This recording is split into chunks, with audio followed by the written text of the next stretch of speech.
A mother and her 3 children killed. The suspect in custody in Virginia. We continue our coverage of the West Point townhome murders. Good evening.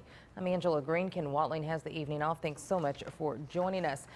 39-year-old DeBone Toon is accused of killing Garlette Howard and her 3 young daughters, ages 6, 7, and 11. Police say Toon and Howard were in a romantic relationship and were parents of the 2 younger children. We've had crews following this story since last night. They join us now with the latest.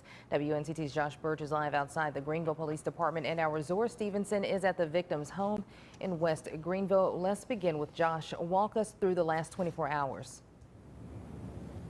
Well, Angela, the last 24 hours, it really started unraveling yesterday when police say they got some calls from the suspect's family indicating that something may have gone wrong and that the mother and the 3 children may be in danger. And from that point, it really didn't take very long for police to find the suspect and get a car description out. Toon eventually arrested shortly before midnight up in Richmond, or near Richmond, Virginia, and is now waiting extradition back to North Carolina. This is some of the video that we got at the scene last night. About 9:30, WNCT, the first station to arrive, and police say the house was secure when they arrived and only broke in after they couldn't make contact with the family. And during a news conference earlier today, Chief Mark Holtzman said this isn't the first time they had encountered 2 lately.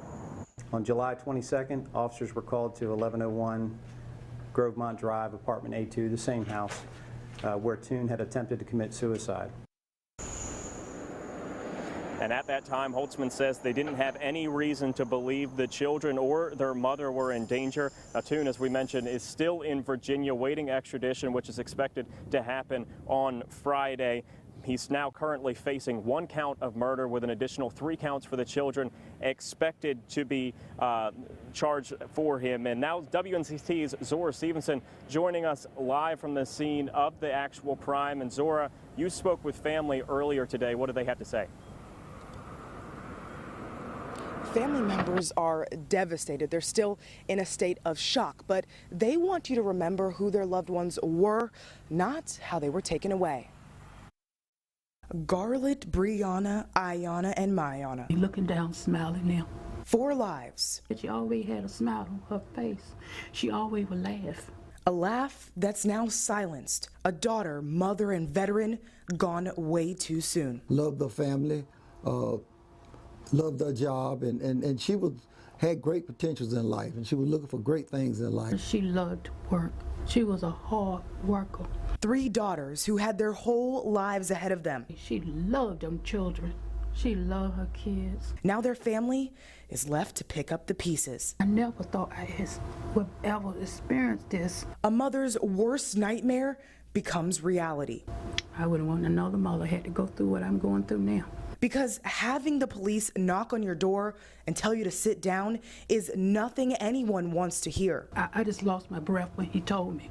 When it first happened, I lost my breath. In the midst of darkness, if you feel like your daughter is having trouble with her husband, to check on that family.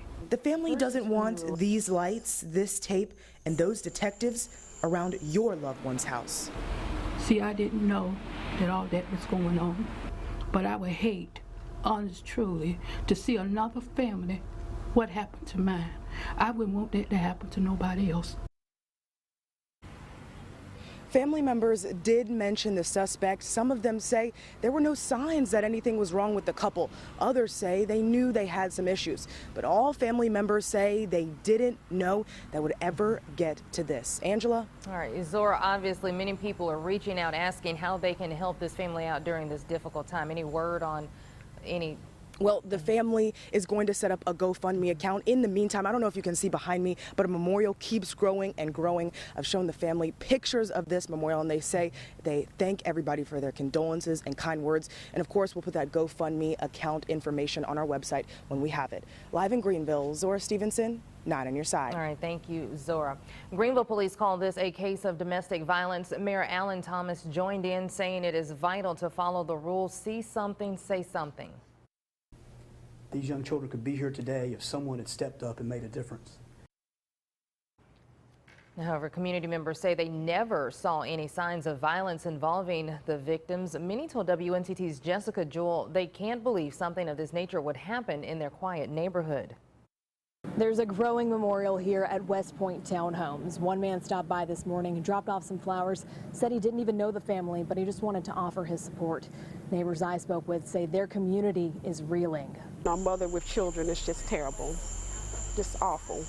It's just a horrible, sad situation. The tragedy that struck Townhome A2 is sending shockwaves across the community. I prayed and I cried a little bit when I heard it was children involved. It's just awful. Neighbors say they never expected this to happen here. It is really quiet. Working class and children play is never anything like this. It hasn't always been this way, though. In 2013, a person who was involved with drugs was shot on his front lawn. That's when Margaret Ruszewski and others decided to start a neighborhood watch. She says this tragedy proves why it's needed. That could have happened anywhere. It's not indicative of this particular neighborhood, because we have been working really closely with the police. In the wake of this tragedy, neighbors say they want to come together to do whatever it takes to prevent something like this from ever happening again. In Greenville, Jessica Jewell, 9 on your side. Not only are the families and community members affected by this situation, it also hits hard for the men and women who responded to the scene. We will be doing some aftercare follow-up with all of our first responders as part of our normal protocol because this is not something normal you're supposed to see. You're not supposed to see children hurt. And when you do, it does hit home. So we take that. We're humans. We do this job, but we all have families as well.